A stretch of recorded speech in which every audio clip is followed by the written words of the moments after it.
Welcome to Microsoft Office Learning. Today we will learn how can we create rules over our emails, and after watching this tutorial you'll be able to master creating rules and managing rules within Microsoft Outlook. Let's get into the video. So for example, here there is this email. I want to create rule on this email, so I will place the cursor on this email, and then from the home tab you can see there's a rules option here. So either I can click the little node on this bottom side, create rule, or there is a shortcut key to open this rule function as well. The shortcut key is Alt H R R U. So a window will pop up, create rule. So the first three options, these are the conditions, it's explained here when I get email with all of the selected conditions. So for example, if I want if I receive email from the Canonborough Church of England Primary School, or if I get email from this address, then this section tells you the do the following. It's the action part. What should the formula or the rule should do?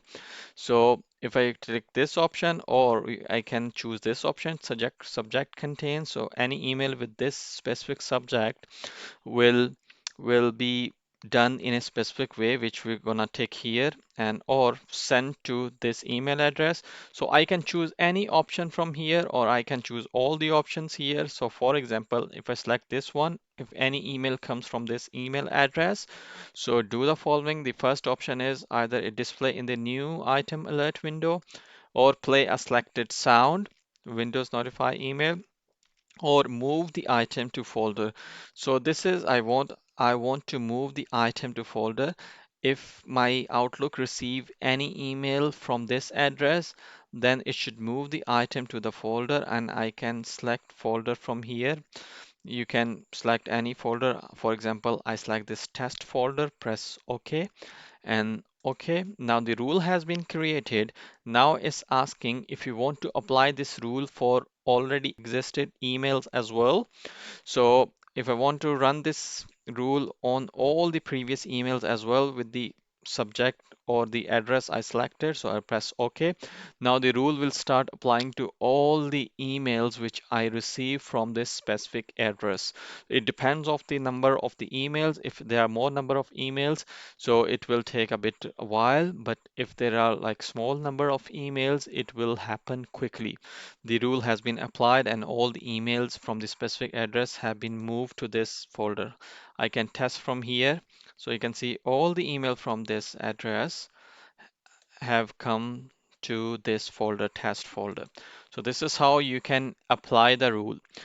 The second part is how can we manage the existing rule? So again, there's an option. If I click node on this side, so you can say manage rules and alert. Either I can click this one, or there's a shortcut key to open the manage rules and alert. The shortcut key is Alt H R R L. A window will pop up. It will show all the rules which you applied on the Outlook. So I only have one rule, so I make sure this option is ticked. And now I can see change rule. I click this one, so I can change the edit rule setting. Click this one. So you can basically change the condition. So my condition is at the moment from people or public group, like from the specific address. I can change it to this one, or I can choose the other options as well. So I can change my conditions from here, and it's also showing to edit the rule description. So apply this once the message has say. So this is my already applied. So I can, if I click this one, I can choose select, or I can search some other address to change this condition. And again, this test folder, I can choose any other folder. So this is the way I can edit the rule from here. So I don't want to save any changes. So if I want to delete the role, just select this one and press delete, and press yes and apply. The rule will be, and press OK as well. So the rule will be deleted. So this is how you can create rule and manage rule within Outlook. Hit the like button if you like this video.